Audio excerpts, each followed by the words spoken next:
Hello नमस्कार दोस्तों, स्वागत है आप सबका अमित क्लासेस आगरा के स्टडी प्लेटफॉर्म पर। तो दोस्तों आज हम आपके बीच में उपस्थित हुए हैं सीटेट की ईवीएस की क्लास को लेकर के, जो कि बहुत ही ज्यादा इंपॉर्टेंट रहने वाली क्लास है दोस्तों। और इस सीरीज में मैंने टोटल 30 प्रश्नों को शामिल किया गया है और ये 30 प्रश्न जो है परीक्षा की दृष्टि से बहुत ही ज्यादा महत्वपूर्ण रहने वाले प्रश्न है दोस्तों, जो कि बार बार परीक्षा में पूछे भी गए प्रश्न है। तो चलिए सुपरफास्ट रिवीजन करते हैं दोस्तों 30 प्रश्नों का। और हाँ, अगर आपने अभी तक हमारे चैनल को सब्सक्राइब नहीं किया हुआ है तो प्लीज सब्सक्राइब कर दें और बेल आइकन को भी प्रेस कर दें, और हाँ एक लाइक जरूर करना है दोस्तों। चलिए आगे बढ़ते हैं, बात करते हैं दोस्तों प्रश्न नंबर फर्स्ट की। प्रश्न नंबर फर्स्ट की बात करते हैं दोस्तों मगरमच्छ के बारे में है कि मगरमच्छ की बात हो रही है यहाँ। तो आपको मगरमच्छ पता होना चाहिए कि किस जाति का मगरमच्छ होता है। ये आपका सरीसृप जाति का क्या है, मगरमच्छ होता है। सरीसृप जाति का क्या होता है, मगरमच्छ होता है। ठीक है, मुख्य रूप से शिकारियों द्वारा मारे जाते हैं, यानी जब इनका शिकार होता है तो शिकारियों द्वारा ये मारे जाते हैं। तो ऐसी इनमें क्या कमी है जिसके कारण मारे जाते हैं ये, अब आपको देखना है। पहला ऑप्शन दिया है कि सींगों द्वारा मारे जाते हैं, आप कहोगे गलत, क्यों? क्योंकि मगरमच्छ के सींग कहाँ हैं? त्वचा द्वारा मारे जाते हैं, दांतों द्वारा मारे जाते हैं, खुशबू द्वारा मारे जाते हैं, गलत हो गया। दांत मगरमच्छ द्वारा मारे नहीं जाएंगे। किसके कारण मारे जाते हैं? त्वचा कारण मारे जाते हैं। अब आपको यह पता होना चाहिए कि त्वचा के कारण क्यों मारे जाते हैं। वो इसलिए मारे जाते हैं क्योंकि उनकी जो त्वचा होती है, और त्वचा से क्या बनता है आपका, बेल्ट बनती है, बेल्ट बनता है और लेदर का जूता बनता है, लेदर का जूता बनता है। ठीक है, और आपको मैं बता दूं एक सामान्य जो मगरमच्छ होता है वो कितना लंबा होता है, यानी 4 मीटर से 25 मीटर तक का मगरमच्छ होता है। इसका आपको ध्यान रखना है, बहुत ही ज्यादा इंपॉर्टेंट पॉइंट है ये।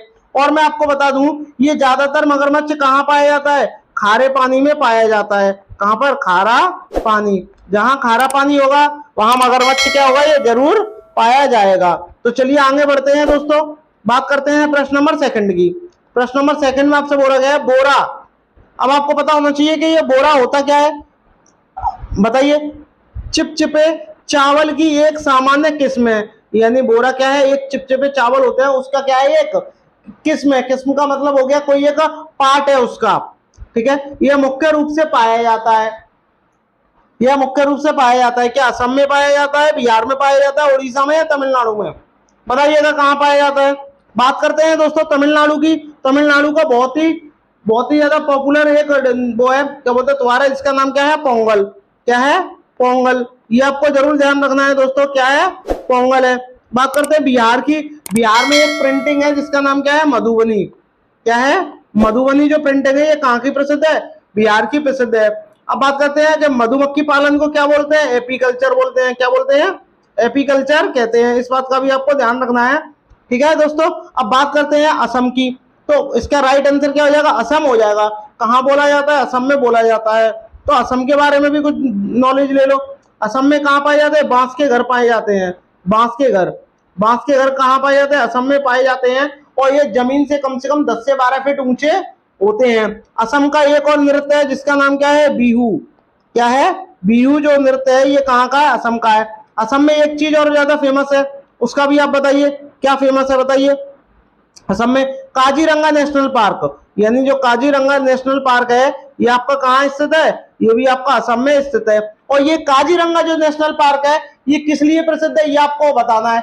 बताइए किस लिए प्रसिद्ध है, एक सींग के गैंडे के लिए प्रसिद्ध है। तो चलिए आगे बढ़ते हैं दोस्तों। आई होप आपको वीडियो अच्छी लग रही होगी। अगर अच्छी लग रही हो तो प्लीज शेयर जरूर करिएगा और सब्सक्राइब करना तो बिल्कुल ही मत भूलिएगा। तो चलिए आगे बढ़ते हैं, बात करते हैं सर्दियों में दादी अक्सर निम्नलिखित में से घोल, यानी सर्दी के मौसम में दादी जो होती है वो कई प्रकार के या निम्नलिखित घोल बनाती है जो दिए गए हैं त्वचा को रूखेपन से बचाने के लिए उपयोग करती है। यानी सर्दियों में त्वचा रूखी ना हो जाए, इसको बचाने के लिए जो घर की बुजुर्ग महिला होती हैं, जो दादी होती हैं, मम्मी होती हैं, वो एक घोल बनाती हैं त्वचा पर लगाने के लिए। अब वो घोल होता क्या है वो आपको बताना है। बताइए क्या होता है। क्या गुलाब जल और आसुत जल होता है? गुलाब जल, ग्लिसरीन और नींबू का रस होता है। बताइए, नींबू का रस और दूध होता नहीं, आप जानते हो, और सिरका होगा नहीं। अब गुलाब तो होगा बट उसमें आसुत जल नहीं होगा। क्या होगा? ऑप्शन नंबर बी हो जाएगा।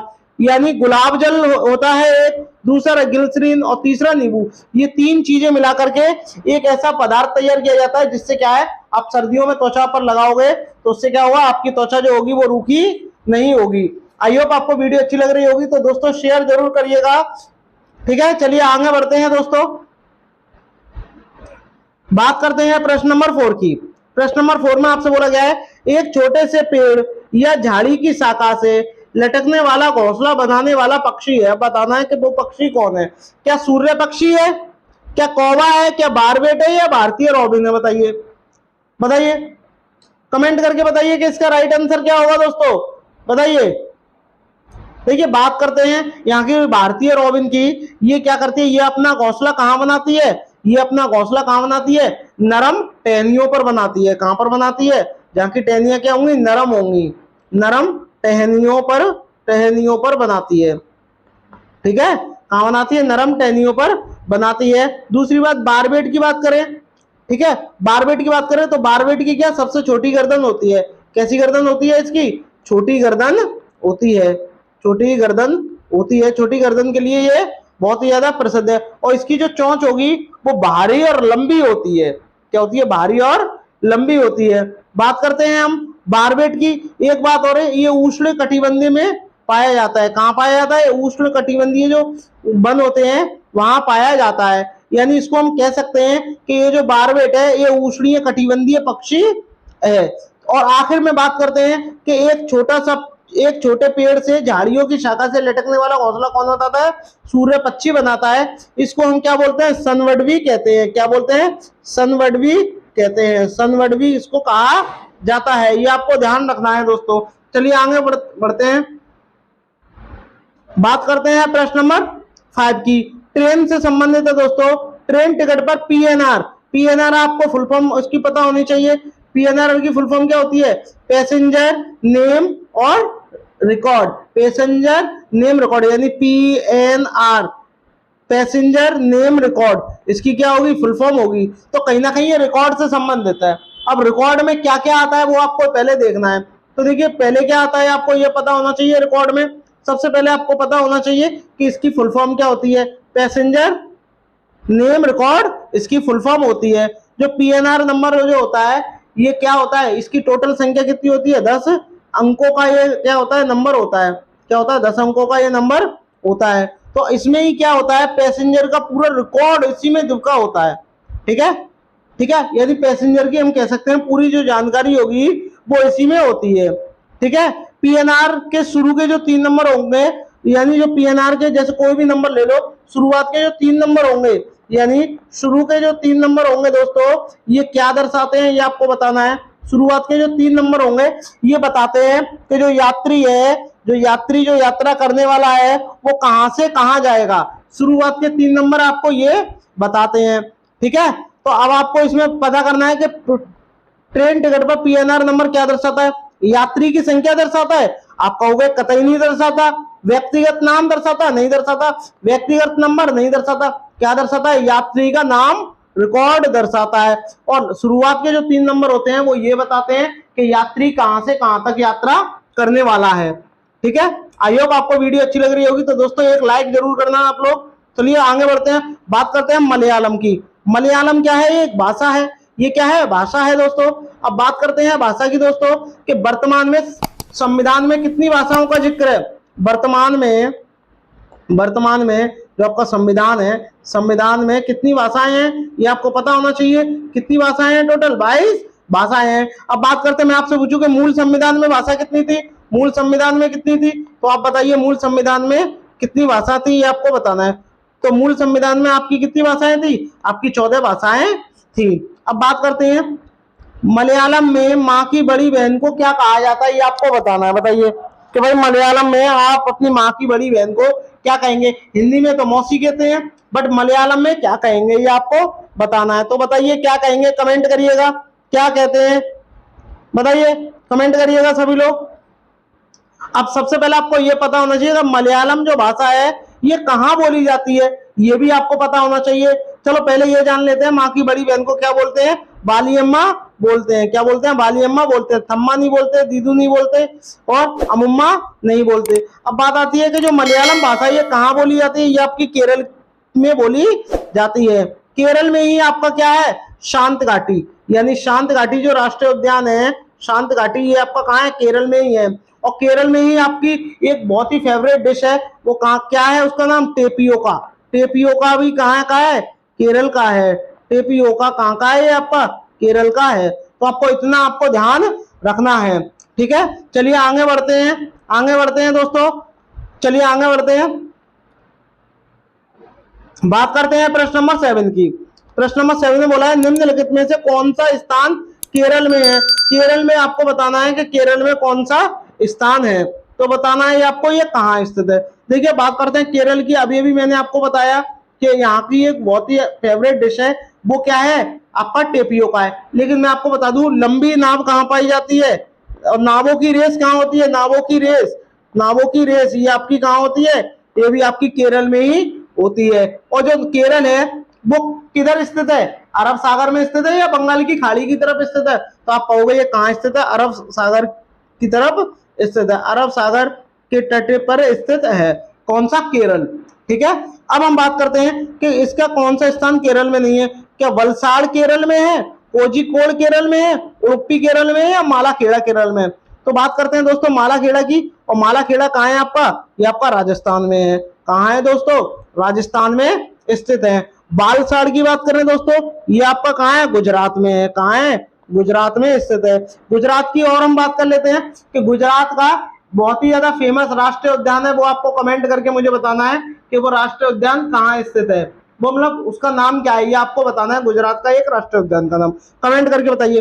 कोझिकोड की बात करते हैं दोस्तों, जो कोझिकोड है ये आपका कहाँ है? केरल का है। ये आपका कहाँ का है? केरल का है। तो आपका ऑप्शन नंबर क्या हो जाएगा? बी हो जाएगा। बात करते हैं उडुपी की। अब आपको बताना है उडुपी कहाँ का है। उडुपी आपका कहाँ का है? कर्नाटक का है। कहाँ का है? कर्नाटक का है। और कर्नाटक का एक नृत्य है, वो क्या है? यक्षगान। क्या है? यक्षगान। और मैं आपको बता दूं जो कर्नाटक है, कर्नाटक भी आपका अरब सागर के तट पर स्थित है, ठीक है। चलिए आगे बढ़ते हैं दोस्तों, बात करते हैं प्रश्न नंबर 8 की। प्रश्न नंबर 8 में आपसे बोला गया है गांव का नाम उगने वाले कई खेजड़ी पेड़ों के कारण पड़ा, यानी एक जगह पर कई सारे खेजड़ी के पेड़ क्या उगे थे और उसी कारण वहां के गांव का नाम खेजड़ी हो गया। इस गांव के लोग पौधों, पेड़ों और जानवरों की बहुत देखभाल करते हैं। यह भारत में है, तो यह गांव है कहाँ है भारत में, यानी किस राज्य में स्थित है, ये आपको बताना है।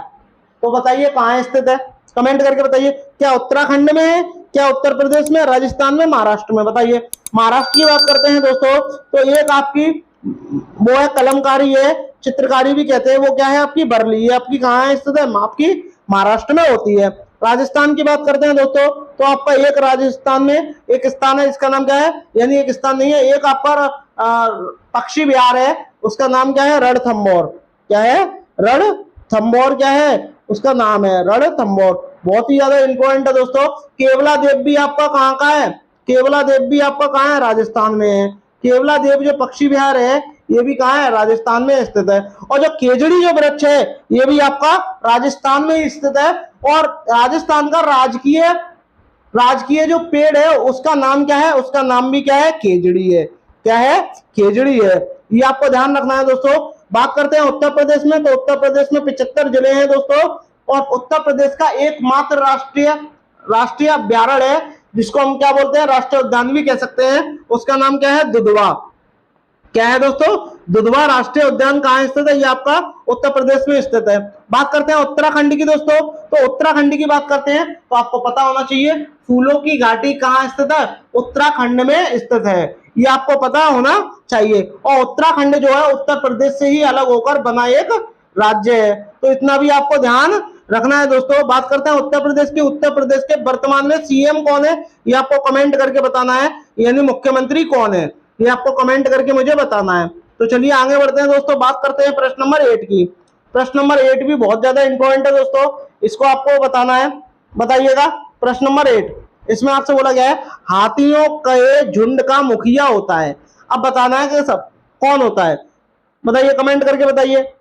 सबसे छोटा नर हाथी, आप कहोगे नहीं होता। सबसे बड़ा नर हाथी, सबसे छोटी मादा हाथी नहीं। सबसे उम्र दराज यानी सबसे बूढ़ी हथिनी जो होती है, और वो भी मादा हथिनी जो होती है, वो उन सबका क्या होती है, मुखिया होती है। ठीक है, अब आपको मुझे कमेंट करके ये बताना है कि सफेद हाथी कहाँ पाए जाते हैं। सफेद हाथी कहाँ पाए जाते हैं, और हाथी को ही भारत का क्या बोलते हैं, विरासत पशु कहते हैं। क्या बोलते हैं, विरासत पशु कहते हैं। क्या बोलते हैं, विरासत पशु कहते हैं। ये आपको ध्यान में जरूर रखना है, बहुत ही ज्यादा इंपॉर्टेंट है। ठीक है, और कम से कम एक हाथी का वजन कितना होता है ये भी आपको पता होना चाहिए। कितना होता है, 4000 केजी, यानी 4 टन के बराबर एक हाथी का वजन होता है। इसको आपको ध्यान में रखना है। और हाथी की चमड़ी जो है वो काली क्यों होती है, इस बात को भी आपको कमेंट करके मुझे बताना है। चलिए आगे बढ़ते हैं दोस्तों, बात करते हैं प्रश्न नंबर 10 की। प्रश्न नंबर 10 भी बहुत ही ज्यादा इंपॉर्टेंट है। मिट्टी के बर्तनों को मजबूत बनाया जाता है, बताइए क्यों मजबूत बनाया जाता है। बताइए बताइए क्यों मजबूत बनाया जाता है, कमेंट करके बताइए। क्या गलाने से, अब एक बात बताओ, मिट्टी के बर्तन को गलाएंगे तो वो मिट्टी भी गल जाएगी, तो ये तो होगा नहीं। भूलने से नहीं होगा, जलाने से नहीं होगा, क्या होगा, बेक करके। बेक करके मतलब आप पहले क्या, मिट्टी के जो बर्तन बनाओगे उसको सुखाओगे, उसको सुखाने के बाद में आग में रखोगे, वो जलेगा नहीं, वो पकेगा, और पक करके क्या हो जाएगा, वह मजबूत हो जाएगा। बट मजबूत, इतना मजबूत भी नहीं होगा, बट इतना मजबूत हो जाएगा कि कुछ समय तक वह चलेगा, क्योंकि उसकी जो मिट्टी होगी वो क्या हो जाएगी, मुलायम से कठोर हो जाएगी। ठीक है, ये आपको ध्यान रखना है दोस्तों। चलिए आगे बढ़ते हैं दोस्तों। और हाँ, एक बात और आपको यह बताना है कि भारत में लाल मिट्टी कहाँ पाई जाती है। लाल मिट्टी कहाँ पाई जाती है, ये आपको कमेंट करके बताना है। बताइएगा लाल मिट्टी कहाँ पाई जाती है। तो चलिए आगे बढ़ते हैं, बात करते हैं प्रश्न नंबर 11 की दोस्तों। प्रश्न नंबर 11 भी बहुत ही ज्यादा महत्वपूर्ण प्रश्न है दोस्तों, ये आपको पता होना चाहिए। इसमें आपसे बोला गया है, पौधे का वह भाग जो दांत के दर्द के उपचार में, यानी जब दांत में जब दर्द होता है तो उसके उपचार में, उपयोग में लाया जा सकता है या किया जा सकता है। अब वो आपको बताना है कि सौंफ है, लौंग है, मेथी है, अफीम के बीज है। बताइए, कमेंट करके बताइए क्या है वो जो क्या है उपयोग में लेते हैं, बताइएगा, कमेंट करिएगा। देखिए मैं आपको बता दूं, सौंफ की बात करते हैं दोस्तों, तो सौंफ किसके लिए काम आता है, पाचन के लिए काम आता है। पाचन के लिए क्या है, सौंफ काम आता है। और आंखों की रोशनी के लिए, आंखों की रोशनी के लिए क्या, सौंफ की जरूरत पड़ती है। आंखों की रोशनी, आंखों की रोशनी, ये आपको ध्यान रखना है, मोस्ट इंपॉर्टेंट पॉइंट है ये। ठीक है, मोस्ट इंपॉर्टेंट पॉइंट है दोस्तों। और बात करते हैं यहाँ मेथी की दोस्तों। अब मेथी किस लिए आती है ये भी आपको पता होना चाहिए। यहाँ लिख दे रहे हैं मेथी के लिए। मेथी क्या किस काम आती है, बालों को झड़ने से रोकने के लिए, यानी जो बाल होते हैं आपके, बालों को झड़ने से रोकने में, झड़ने से रोकने में, यानी बाल जो है क्या है, झड़े ना। ठीक है, बाल जो है वो झड़े ना, झड़ने से रोकने में, झड़ने से रोकने में। ठीक है, ये आपको ध्यान रखना है। ठीक है, और है वही बात करते हैं हम इसकी अफीम की, ये आपको बताना है। अफीम जो है बताना है कि किस काम में लिया जाता है। ठीक है, अफीम के बीज, और इसका जो राइट आंसर होगा वो क्या हो जाएगा, लौंग हो जाएगा। अब आपको ये भी पता होना चाहिए लौंग के फायदे क्या होते हैं, बताइए। लौंग का जो तेल होता है, इससे क्या है, ये दर्द विनाशक है, सॉरी दर्द निवारण है।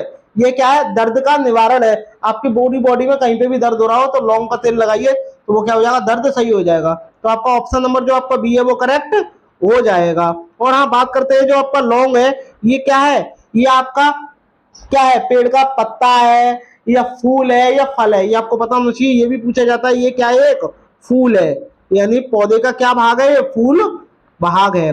चलिए आगे बढ़ते हैं, बात करते हैं दोस्तों प्रश्न नंबर 12 की। गेहूं के आटे से चपाती बनाने का सही क्रम क्या है, बताइए। यानी गेहूं के आटे से जब आप चपाती बनाओगे तो आप सबसे पहले क्या करोगे, बताओ बताओ क्या करोगे। चलो नीचे से स्टार्ट करना है। आटे को गूंदोगे, ठीक है, आटे को गूंद कर उसकी लोई बना लीजिए, लोई बेल कर तैयार कर लीजिए, और आटे की छोटी छोटी लोइयां फिर बना लो। ये तो गलत हो गया, यहाँ आटे की छोटी छोटी लोइयां बनाओगे, आटे को नहीं गूंदोगे।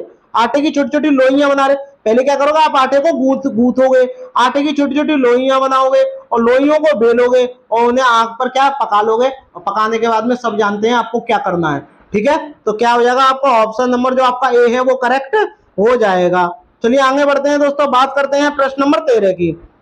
प्रश्न नंबर 13 की बात करते हैं दोस्तों, ये आपका नृत्य से संबंधित है, तो आपको इसका आंसर कमेंट करके बताना है क्या होगा। कमेंट करिएगा। नृत्य के मुख्य रूप से मुद्रा और डेड डेड डेड डैश प्रदर्शित करती है, बताइए क्या प्रदर्शित करती है, ये आपको बताना है। क्या प्रदर्शित करते हैं बताइए। क्या नृत्य प्रदर्शन होता है? नहीं होता। आत्मविश्वास होता है? हाथों चैनों की गति होती है? नहीं होता। क्या होता है? भावनाएं प्रदर्शित होती हैं। क्या होती हैं? भावनाएं प्रदर्शित होती हैं। तो आपका ऑप्शन नंबर क्या हो जाएगा, आपका बी जो है वो करेक्ट हो जाएगा। ठीक है, चलिए आगे बढ़ते हैं दोस्तों, बात करते हैं प्रश्न नंबर 14 की। प्रश्न नंबर 14 भी आपको बहुत ही ज्यादा महत्वपूर्ण है। जो बच्चे बोल और सुन, यानी ना ही वो बोलना जानते हैं और ना ही वो सुनना जानते हैं, तो वह सीखते कैसे हैं, ये आपको बताना है। बताइए कैसे सीखेंगे? ना तो वो बोल पाएंगे और ना ही वो सुन पाएंगे, तो ब्रेल लिपि से सीखेंगे। ब्रेल लिपि से तो अंधे बच्चे सीखते हैं, जो क्या होते हैं, अंधे होते हैं। क्या होता है? अंधे बच्चों के लिए क्या होती है? ब्रेल लिपि होती है। तो ये वाला तो गलत हो गया। स्थानीय भाषा के माध्यम से, भाई जब वो बोल ही नहीं पाएंगे, सुन ही नहीं पाएंगे, तो उनको क्या पता स्थानीय भाषा क्या है, तो आपका ये क्या हो जाएगा, गलत हो जाएगा। मातृभाषा से सीखेंगे, बट जब वो सुन ही नहीं पाएंगे तो उन्हें क्या पता उनकी मातृभाषा क्या होगी, तो आपका ये भी गलत हो जाएगा। सांकेतिक भाषा से वह क्या होंगे, सीखेंगे। बोल नहीं पाएंगे ना ही सुन पाएंगे, बट देख तो पाएंगे ना, और देखेंगे तो उन्हें संकेतों द्वारा उन्हें समझाया जा सकता है। तो इसीलिए क्या हो जाएगा, आपका ऑप्शन नंबर जो आपका ए है वो करेक्ट हो जाएगा। चलिए आगे बढ़ते हैं दोस्तों, बात करते हैं प्रश्न नंबर 15 की। अब प्रश्न नंबर 15 में आपको कमेंट करके बताना है कि इसका आंसर क्या आएगा। बताइए निम्नलिखित में से आपका ये प्रश्न है, प्रश्न नंबर 15। इसमें आपसे बोला है निम्नलिखित में से कौन अन्य से भिन्न है, यानी ये जो आपको 4-5 दिए गए हैं इनमें से कोई एक क्या भिन्न है, ये आपको बताना है। पहला क्या है, नदी है, पहाड़ है, झील है, तालाब है और झरना है। देखिए नदी में भी पानी होता है, ठीक है, झील में भी पानी होता है, झरने में भी होता है, और तालाब में भी क्या होता है, पानी होता है। तो ये तो सब क्या है, पानी इनमें होता है। बट पहाड़ में पानी होता है क्या, तो आप कहोगे पहाड़ या पर्वत, तो क्या हो जाएगा आपका ऑप्शन नंबर बी हो जाएगा। क्यों? क्योंकि ये सब क्या है, इनमें पानी भरा रहता है, बट पहाड़ में पानी नहीं भरा रहता। अब पहाड़ की बात करते हैं दोस्तों, तो आपको बताना है कि नेपाल में जो है वो माउंट एवरेस्ट को किस नाम से जाना जाता है, सागर माता के नाम से जाना जाता है। क्या सागर माता के नाम से जाना जाता है, ये मैंने आपको बता दिया। बट आपको कमेंट करके ये बताना है कि वर्तमान में माउंट एवरेस्ट की ऊंचाई कितनी है, यानी उसकी हाइट आपको बतानी है। तो कमेंट करके मुझे बताइए कि माउंट एवरेस्ट की हाइट कितनी है, मैंने आपको पढ़ाया भी है। बात करते हैं दोस्तों प्रश्न नंबर 16 की। प्रश्न नंबर 16 भी बहुत ही ज्यादा इंपॉर्टेंट है दोस्तों। ये आपको स्टेटमेंट दिए गए हैं 4, और स्टेटमेंट के आधार पर आपको कमेंट करके बताना है कि कौन सा इसका आंसर होगा। निम्नलिखित में से कौन प्राथमिक स्तर पर पर्यावरण अध्ययन की बाल केंद्रित प्रवृत्ति को इंगित करता है, यानी बच्चे को बाल केंद्रित, यानी बच्चे को बच्चे की भाषा में सिखाई जाए, जिस प्रकार बच्चा सीखना चाह रहा है उसी प्रकार उसको सिखाना चाहिए। तो ये 4 स्टेटमेंट दिए गए हैं, ठीक है, इनको आपको बताना है कि कौन सा करेक्ट होगा। स्कूल में विद्यार्थियों के जीवन को स्कूल के बाहरी जीवन से जोड़ना चाहिए, सही बात है। स्कूली वातावरण को बाह्य वातावरण से जोड़ना, ये तो बात सही है, तो पॉजिटिव है। यानी पहला जो है पहले में है, दूसरे में, तीसरे में, बट चौथे में नहीं है, तो चौथा गलत हो गया। रटने को हतोत्साहित करना, सही बात है। अगर यहाँ प्रोत्साहित लिखा होता तो ये गलत हो जाता। हतोत्साहित का मतलब रटने की जो प्रवृत्ति है उसे रोकना, बंद करना, तो ये भी आपका करेक्ट हो गया। सीखने के लिए किताबी शिक्षा का प्रस्थान, तो ये भी क्या है, बात सही है। स्कूल, घर और समुदाय के बीच स्पष्ट सीमाएं, ये गलत हो गया। भाई प्राथमिक स्तर की बात हो रही है और आप सीमाएं की बात कर रहे हो, तो ये तो गलत हो जाएगा ना, तो आपका चौथा होगा नहीं। तो देखो ये भी नहीं है, ये भी नहीं है, क्या हो जाएगा आपका ऑप्शन नंबर जो आपका सी है वो करेक्ट हो जाएगा। चलिए आगे बढ़ते हैं दोस्तों, बात करते हैं प्रश्न नंबर 17 की। प्रश्न नंबर 17 जो है काफी बड़ा है, पहले इसके स्टेटमेंट देखते हैं, बाद में इसके ऑप्शनों को हम देखेंगे दोस्तों। तो देखिएगा, इसमें हमसे बोला गया है निम्नलिखित में से कौन सा प्राथमिक स्तर पर पर्यावरण अध्ययन का उद्देश्य हो सकता है, तो आपको बताना है विद्यार्थियों को अपने स्वयं के सीखने पर चिंतन करने के लिए प्रोत्साहित करना। आप कहोगे भाई कहीं ना कहीं ये पॉजिटिव बात है, भाई बच्चों को सीखने के लिए आप क्या करोगे, उन्हें थोड़ी बहुत टेंशन तो लेंगे, टेंशन ही चिंता करेंगे, तो चिंता करेंगे तो उनके अंदर कहीं ना कहीं विकास उत्पन्न होगा। ठीक है, तो ये वाला बात तो पहला वाला क्या है, सही बात है, यानी फर्स्ट वाला करेक्ट है। नए ज्ञान को उत्पन्न करने के लिए स्थान, समय और स्वतंत्रता देकर विद्यार्थियों को आकर्षित करना, ये भी क्या है, करेक्ट है। ये वाला भी क्या करेक्ट है। विद्यार्थियों को सीखने में प्रतिभागियों के रूप में व्यवहार करना और ज्ञान के एक निश्चित निकाय प्राप्त के रूप में नहीं, यानी प्राप्त के रूप में नहीं का मतलब यानी उन्हें एक ऐसा विकास का रूप देना चाहिए जिससे क्या है, बच्चे करके सीखें। तो ये वाला भी क्या है, करेक्ट है। निर्धारित पुस्तकों को सीखने के लिए संसाधनों का एकमात्र, ये गलत हो गया, यानी पहला, दूसरा और तीसरा जो है वो करेक्ट हो जाएगा। और जब पहला, दूसरा, तीसरा करेक्ट हो जाएगा तो आप जानते ही हो कि इसका कौन सा ऑप्शन हो जाएगा, आप जानते हो कौन सा ऑप्शन हो जाएगा, पहला, दूसरा, तीसरा। तो आपका ऑप्शन नंबर जो आपका ए है वो करेक्ट हो जाएगा। चलिए बात करते हैं दोस्तों प्रश्न नंबर 18 की। प्रश्न नंबर 18 भी इंपॉर्टेंट है दोस्तों। प्राथमिक स्तर पर पर्यावरण अध्ययन के संबंध में निम्नलिखित में से कौन सा कथन जो है सत्य है, यानी आपको पॉजिटिव कथन चाहिए। अब पॉजिटिव जो है इनमें से 3 नेगेटिव होंगे और 1 पॉजिटिव होगा, और पॉजिटिव जो है वही आपको देखना है। यह एकल विषय आपको देखना है, ये वाला देखना है। प्रश्न ऑब्जेक्टिव 4 से देखते हैं। यह एकल विषय दृष्टिकोण पर आधारित है, आप कहोगे गलत। एकल विषय पे क्यों है, क्योंकि पर्यावरण जो है वो कई विषय से मिलकर बना है, विज्ञान से, सामाजिक विज्ञान से और पर्यावरण शिक्षा से मिलकर के ये ईवीएस बना है। ईवीएस पाठ्य पुस्तकों में प्रयुक्त भाषा याद करने की होनी चाहिए, गलत हो गया यहाँ। यह विषय कक्षा 1 और 2 में है, इससे संबंधित मुद्दों और चिंताओं को भाषाओं और गणित के माध्यम से, भाषा और गणित गलत हो गया यहाँ।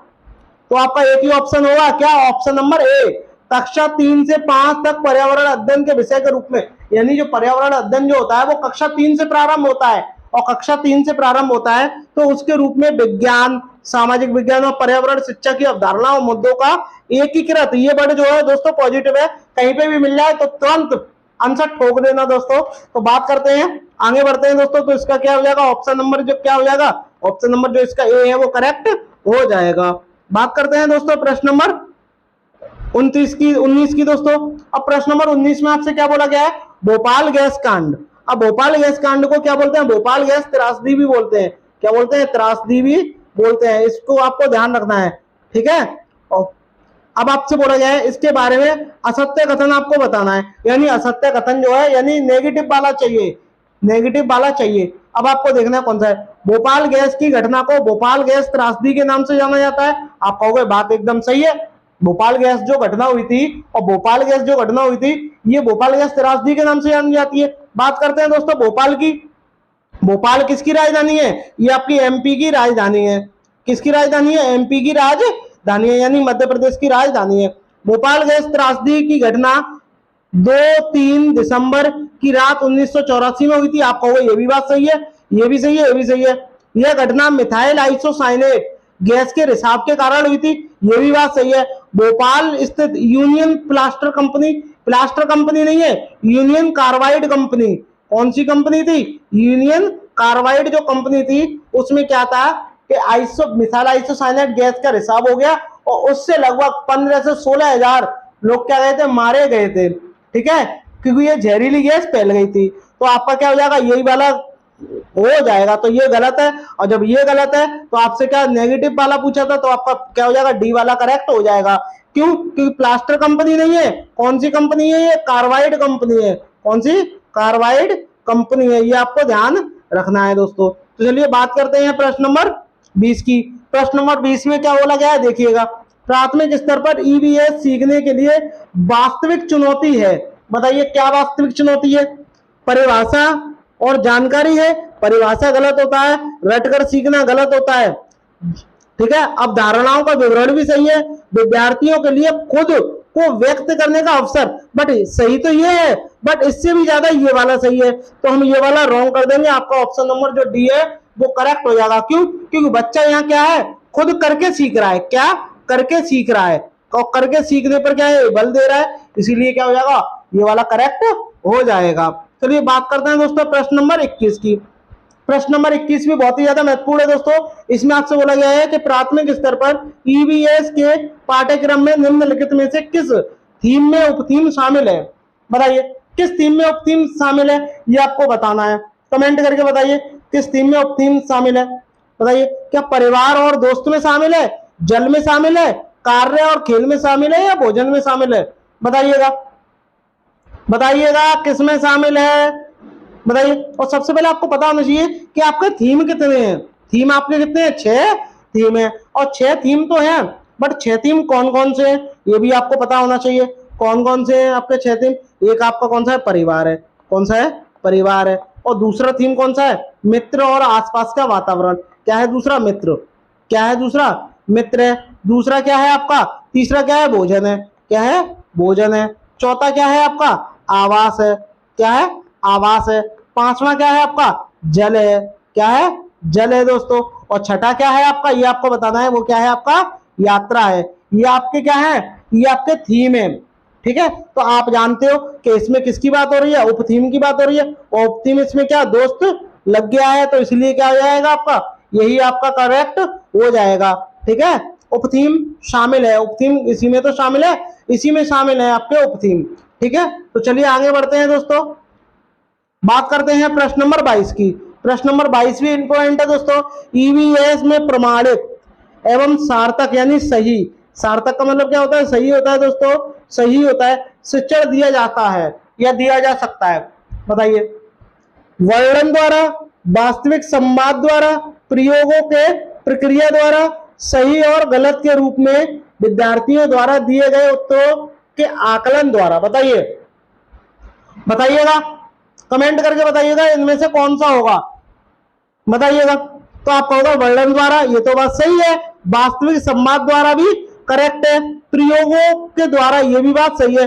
बस सही और गलत के रूप में विद्यार्थियों को दिए गए उत्तर को आकलन सही और गलत के माध्यम से नहीं करना होता, तो इसलिए क्या हो जाएगा? ये आपका गलत हो जाएगा। और जब पहला दूसरा तीसरा आपके ऑप्शन नंबर डी में है, तो आपका ऑप्शन नंबर जो डी होगा दोस्तों, तो वो 100% करेक्ट हो जाएगा।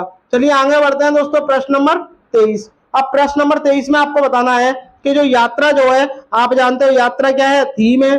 थीम के मुद्दे केवल विद्यार्थियों के लिए सार्थक हो जाते हैं यदि, अब सार्थक क्यों हो जाते हैं ये आपको बताना है।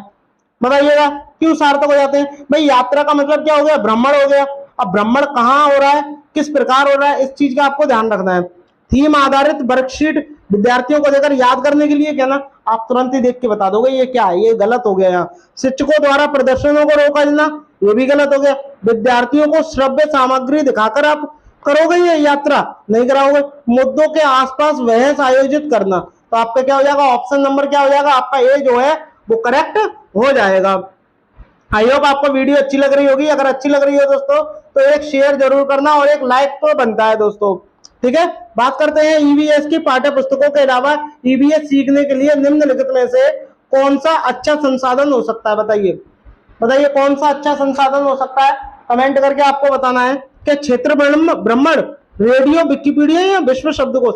आप सब जानते हैं जब बच्चा बाहर अपने स्कूली ज्ञान को बाहर किसी ज्ञान से जोड़ेगा तो वो बच्चा सीखेगा, उसके मन में क्या प्रश्न उठेंगे और प्रश्नों को वो लिख करके अपने क्या शिक्षक से पूछेगा। तो विश्व शब्दकोश होगा नहीं, विकिपीडिया जरूरी नहीं है कि सब किसी के पास मोबाइल हो।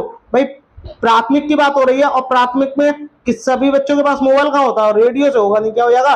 क्षेत्र भ्रमण से क्या है वह सीख सकता है। ठीक है, तो आपका ऑप्शन नंबर जो आपका ए है वो करेक्ट हो जाएगा। बात करते हैं दोस्तों प्रश्न नंबर आपका 25। जल जो है थीम से संबंधित सामाजिक सांस्कृतिक मुद्दों को प्रभावी ढंग से सीखा जा सकता है। अब सीखा जा सकता है, कैसे सीखा जा सकता है वो आपको बताना है। और आपको ने इसमें तुरंत देख लिया, यहाँ दे दिया गृह कार्य, तो चौथा होगा ही नहीं, और चौथा इसमें गलत हो गया। अब क्षेत्र भ्रमण द्वारा सीखेगा, तीसरा तो होगा ही होगा। विद्यार्थियों के बीच वास्तविक संवाद, अभी भी मैंने पढ़ाया। भूमिका का निर्वाह, ये भी ठीक है, तो आपका ऑप्शन नंबर जो आपका ए है वो करेक्ट हो जाएगा। ठीक है दोस्तों, बात करते हैं प्रश्न नंबर 26 की। प्रश्न नंबर 26 में इंपॉर्टेंट है दोस्तों, ईवीएस पुस्तकों में शामिल है। ईवीएस सीखने के लिए वास्तविक कहानियां, कथाएं और वास्तविक घटनाएं क्योंकि। अब बताइए, या आपको कमेंट करके बताना है इसका आंसर कि क्या होगा। बताइएगा, कमेंट करिएगा, कमेंट करिएगा। वे सूचनाएं और सीखने का एक प्रसिद्ध समृद्ध स्रोत है। बताइए क्या ये होगा? आप कहोगे ये वाली बात सही है, ये तो होगा। ठीक है, विद्यार्थियों, शिक्षकों और समुदायों को प्रेरित करते हैं, बात सही है। वे हमें अनुभवों को फिर से देखने का अवसर, अवसर जो है क्या है, पॉजिटिव वर्ड है, तुरंत ये सही होगा। शिक्षकों द्वारा ईवीएस शिक्षण शास्त्र गलत हो गया। तो आपका पहला, दूसरा, तीसरा, अब पहला, दूसरा, तीसरा किसमें, आपके ऑप्शन नंबर डी में है। ऑप्शन नंबर डी है तो इसलिए क्या हो जाएगा, आपका डी वाला ऑप्शन जो है वो करेक्ट हो जाएगा। चलिए बात करते हैं दोस्तों प्रश्न नंबर 27। प्रश्न नंबर 27 की चर्चा करते हैं। एक विद्यार्थी के पूर्व ज्ञान को पढ़ाया जाने वाली, पूर्व ज्ञान से पढ़ाई जाने वाली नई अवधारणा से जोड़ने का क्या उद्देश्य है, ये आपको बताना है। और अधिक ज्ञान पर चर्चा करना, विद्यार्थियों के व्यक्तिगत भिन्नता को समझना, अधिगम का स्थानांतरण को और अधिक आसान बनाना। यानी पहले से ही बच्चा सीखा हुआ है तो जो सिखाने का जो स्तर होगा वो क्या हो जाएगा, और आसान हो जाएगा। तो आपका ऑप्शन नंबर जो सी है दोस्तों वो करेक्ट हो जाएगा। आपका ऑप्शन नंबर सी करेक्ट हो जाएगा। स्वतंत्रता होगा नहीं, बी वाला होगा नहीं, ए वाला होगा नहीं। ठीक है दोस्तों, चलिए आगे बढ़ते हैं। बात करते हैं प्रश्न नंबर 28 की।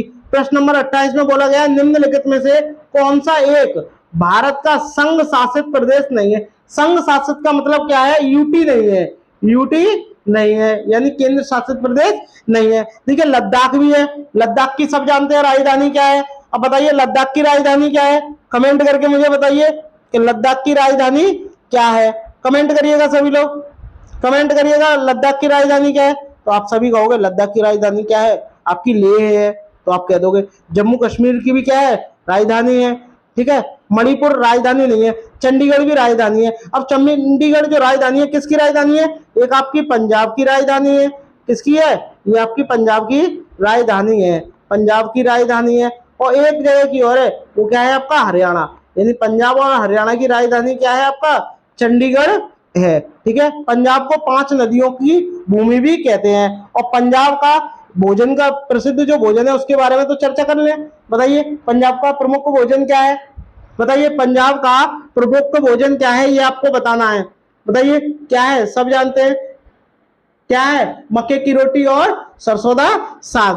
बात करते हैं सुल्तान जो आपका राष्ट्रीय अभ्यारण्य है, ये कहाँ है, सुल्तान, ये भी आपका कहाँ स्थित है, ये भी आपका हरियाणा में है, सुल्तान राष्ट्रीय उद्यान। चलिए आगे बढ़ते हैं दोस्तों, बात करते हैं प्रश्न नंबर 30 की। प्रश्न नंबर 30 की चर्चा करते हैं। निम्नलिखित में से कौन कच्चे तेल यानी पेट्रोलियम उत्पादक है, ये आपको बताना है। बताइएगा कौन है, तो कमेंट करके मुझे बताइएगा। इसका आंसर जो है कमेंट करिएगा दोस्तों, सभी लोग कमेंट करके मुझे बताइएगा कि इसका क्या होगा। कमेंट करके बताइएगा क्या होगा, सभी लोग कमेंट करिएगा, बताइएगा क्या होगा। आप कहोगे भाई कच्चे तेल की बात हो रही है, अब कच्चे तेल की बात हो रही है तो पश्चिम बंगाल होगा नहीं, क्यों, क्योंकि ये समुद्र के किनारे है। उड़ीसा भी नहीं होगा, अब इसमें बिहार भी नहीं होगा, तो क्या है, गुजरात और तमिलनाडु है। और गुजरात और तमिलनाडु ये जो है, एक जो है इनमें से एक जो है, ये आपका गुजरात जो है ये आपका अरब सागर के तट पर स्थित है, अरब सागर पर स्थित है। और ये आपका बंगाल की खाड़ी की तरफ स्थित है, बंगाल की खाड़ी की तरफ स्थित है। ठीक है, सबसे बड़ी खाड़ी कहाँ है, बंगाल की खाड़ी है दोस्तों। तमिलनाडु की और बात करते हैं। तमिलनाडु के क्या है, पोंगल जो है बहुत ही महत्वपूर्ण क्या है, त्योहार है, क्या है, पोंगल। ठीक है, गुजरात के क्या है, एक नृत्य गरबा, क्या है, गरबा। ठीक है, चलिए आगे बढ़ते हैं दोस्तों, बात करते हैं प्रश्न नंबर 30। अब प्रश्न नंबर 30 की चर्चा करते हैं दोस्तों, ये भी बहुत ही ज्यादा महत्वपूर्ण है और ये मैं आपको कई बार बता चुका हूं, तो आपको ये मुझे कमेंट करके बताना है कि इसका कौन सा होगा।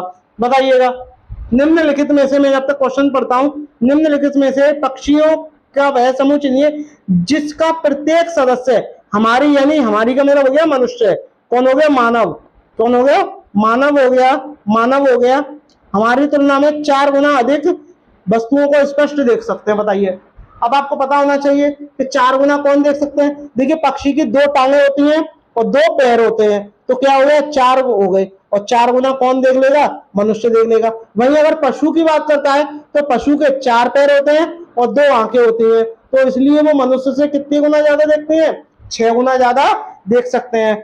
बात करते हैं, हम बात कर रहे थे हम जो 4 गुना देख सकते हैं। देखिए मोर जो है देख नहीं सकता, ठीक है, 4 गुना ज्यादा नहीं देख सकता, ना ही कौवा देख सकता। कौवा जो होता है अपना घोंसला बनाता है, बट वो अपने लिए नहीं बनाता, वो कोयल के लिए बनाता है।